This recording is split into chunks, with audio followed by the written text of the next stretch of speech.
Jazz age greats George and Ira Gershwin blazed a new trail in American music during the 1920s and 30s, one that would entertain generations and inspire future legends.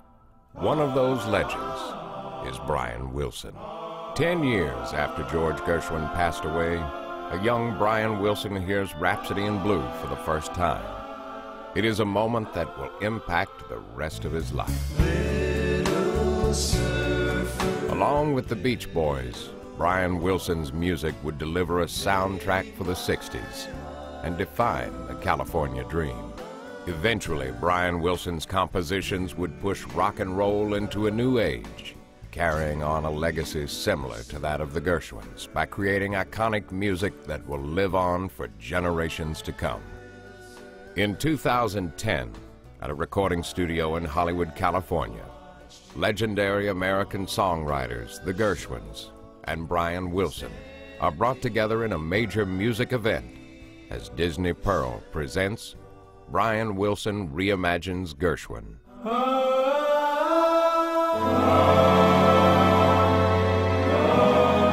mom and dad loved Gershwin. I remember hearing Rhapsody in Blue, and I was probably 4 or 5 years old. I was blown away. I said, play it again, please play it again. I just couldn't believe how beautiful it was. Gershwin looms large in the Brian Wilson world, and it makes perfect sense that he's doing this album. This project is a set of George Gershwin songs interpreted and recorded by Brian. He's given these Gershwin songs a Beach Boys flavor, in a sense, with the harmonies. You know, no one did better harmonies than Brian. When you hear it, you're going to know it's a Brian Wilson record. Let's practice. 1, 2, 3, go. I felt honored that they would come to me. I felt challenged to try to do a justice to his song. On the surface, perhaps how unlikely of a combination this might be. For me, George Gershwin's influence on Brian Wilson's music is particularly evident in his melodic influence and thinking of music and songs in a larger architecture. And then you come back in on the 5th bar. And I have to say, yeah, it's a great honor, especially to be thinking that there are some songs that are collaborations between these two guys. It's like mind-blowing. This is epic.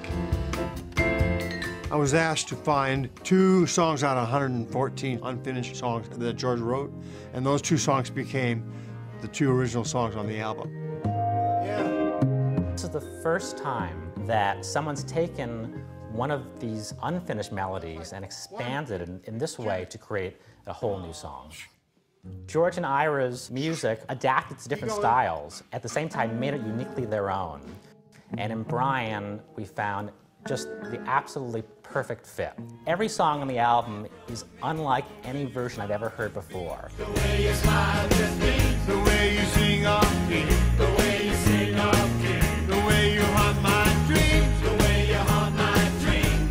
No, they can't take that away from me. Those are the songs of his that I love. Each song has a different personality and a different texture and a different rhythm.